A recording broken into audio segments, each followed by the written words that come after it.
चलिए बच्चों ध्यान दीजिएगा, बिहार बोर्ड मैट्रिक परीक्षा 2025 जो कि 20 फरवरी को होने वाला है, एसएसटी का एग्ज़ाम इकोनॉमिक्स का बहुत ही महत्वपूर्ण ऑब्जेक्टिव लेकर आ गया है।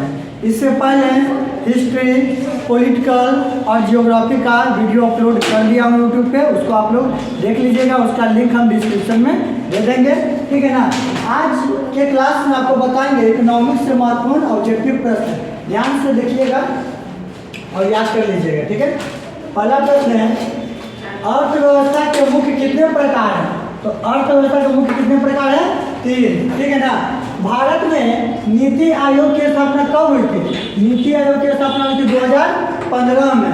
किस क्षेत्र की तृतीय क्षेत्र कहा जाता है? किस क्षेत्र को तृतीय क्षेत्र कहा जाता है? तो सेवा क्षेत्र को तृतीय क्षेत्र कहा जाता है। प्राथमिक क्षेत्र किसे कहा जाता है और द्वितीय क्षेत्र किसे कहा जाता है? आप लोग कमेंट में जरूर बताइएगा, समझ गए ना। चौथा नंबर प्रश्न बच्चा, भारत की आर्थिक व्यवस्था कैसी है? भारत की आर्थिक व्यवस्था कैसी है? तो मिश्रित हो जाएगा, यहाँ पर पूंजीवादी व्यवस्था भी है और समाजवादी व्यवस्था भी है, इसलिए यहाँ की आर्थिक व्यवस्था को क्या कहा गया है? मिश्रित, ठीक है। योजना आयोग के प्रधान अध्यक्ष कौन होते हैं? तो योजना आयोग के अध्यक्ष होते हैं कौन? प्रधानमंत्री। और भारत के प्रथम योजना आयोग के अध्यक्ष कौन थे? पंडित जवाहरलाल नेहरू, याद रखिएगा। योजना आयोग का गठन कब हुआ था? आप लोग बताइएगा। अच्छा यहाँ पर लिखा हुआ है, देखिए ध्यान से, डेबिट कार्ड संबंधित है किससे? एटीएम से, ठीक है। शांत रहिए। योजना आयोग का गठन कब हुआ था? योजना आयोग का गठन हुआ था 15 मार्च 1950 को, ठीक है ना। मॉल सेवा कैसा सेवा? मॉल सेवा गैर सरकारी सेवा की श्रेणी में आता है। वैश्वीकरण ने देशों को क्या किया है? वैश्वीकरण ने देशों को जोड़ने का कार्य किया है, करीब करने का कार्य किया। वैश्वीकरण के कितने अंग हैं? तो याद रखिएगा, बहुत ही महत्वपूर्ण प्रश्न है, VVI है, VVM, वेरी महत्वपूर्ण। वैश्वीकरण के कितने अंग हैं? 5। आर्थिक सुधार कब लागू हुआ? 1991 में आर्थिक सुधार लागू हो गया था। भारत सरकार ने निजीकरण की नीति कब अपनाई थी? 1991 में। 1991 में निजीकरण की नीति अपनाया गया था भारत सरकार के द्वारा, ठीक है ना। सेवा क्षेत्र को कितने भागों में बांटा गया है?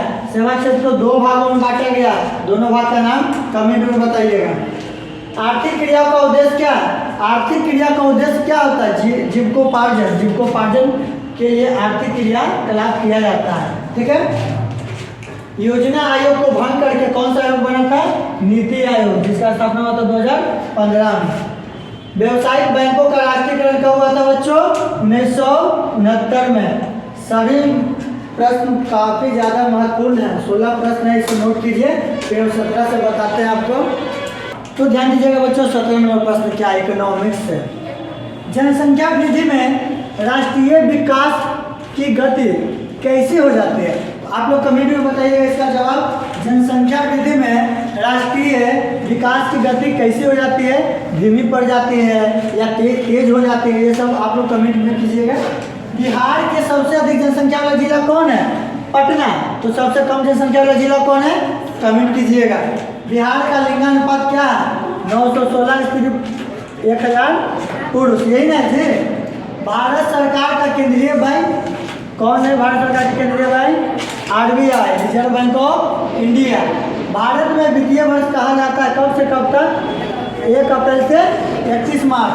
प्राचीन में विनिमय का प्रचलित साधन क्या था? प्राचीन काल में, प्राचीन समय में विनिमय का, लेन देन का सबसे प्रचलित साधन किसे माना जाता था? वस्तु को, वस्तु विनिमय प्रणाली था प्राचीन समय में, ठीक है ना। हमारे देश में किस मुद्रा को वैधानिक मान्यता प्राप्त है? पत्र मुद्रा को वैधानिक मान्यता प्राप्त किया गया। विनिमय का सर्वोच्च साधन माध्यम क्या है? विनिमय का सबसे उच्चतम माध्यम माना जाता है मुद्रा को। किसको माना जाता है? मुद्रा को। केंद्रीय बैंक का मुख्यालय कहाँ है? इसका जवाब हो जाएगा मुंबई में। केंद्रीय बैंक RBI का मुख्यालय कहाँ है? मुंबई में, ठीक है। दीर्घकालीन ऋण प्रदान करने वाली संस्था कौन है? दीर्घकालीन ऋण प्रदान करने वाली संस्था कौन है बच्चा? भूमि विकास बैंक, ठीक है। RBI का राष्ट्रीयकरण कब हुआ था? 1 जनवरी 1949 को। RBI की स्थापना कब हुआ था? आप लोग कमेंट में जरूर बताइएगा।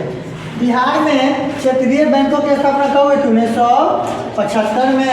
सबसे युवा देश कौन है? अपना भारत और कौन। ये बहुत ही महत्वपूर्ण प्रश्न, इसे नोट कीजिए। कुछ और प्रश्न इकोनॉमिक्स से संबंधित तो ध्यान दीजिएगा बच्चा। 30वां नंबर प्रश्न क्या इकोनॉमिक्स से, 1 वर्ष से 14 वर्ष की आयु वाले बच्चों को दी जाने वाली शिक्षा क्या कहलाती है? उसे हम कहते हैं प्रारंभिक शिक्षा। प्रारंभिक शिक्षा, ठीक है। 31वां प्रश्न है, पूरे विश्व में आर्थिक वर्चस्व किसका है? ठीक है, आर्थिक वर्चस्व का मतलब क्या होता है समझिए। वर्चस्व की लड़ाई हुआ था अमेरिका और रूस के बीच में, ठीक है ना। जब सेकेंड वर्ल्ड वॉर समाप्त हुआ था 1945 में, जैसे सेकेंड वर्ल्ड वॉर समाप्त हो गया तुरंत 1945 में ही वर्चस्व की लड़ाई शुरू हो गई। वर्चस्व कहने का मतलब कि मेरा जो शासन प्रणाली है, मतलब मेरा अधिकार सबसे बड़ा है, मैं सबसे शक्तिशाली हूँ। और उसका कहने का मतलब था मैं सबसे शक्तिशाली हूँ। उस युद्ध का नाम था शीत युद्ध, ठीक है ना। 46 वर्षों तक चला था। 1991 में जाकर क्या हुआ था, 1945 से 91 तक चला था।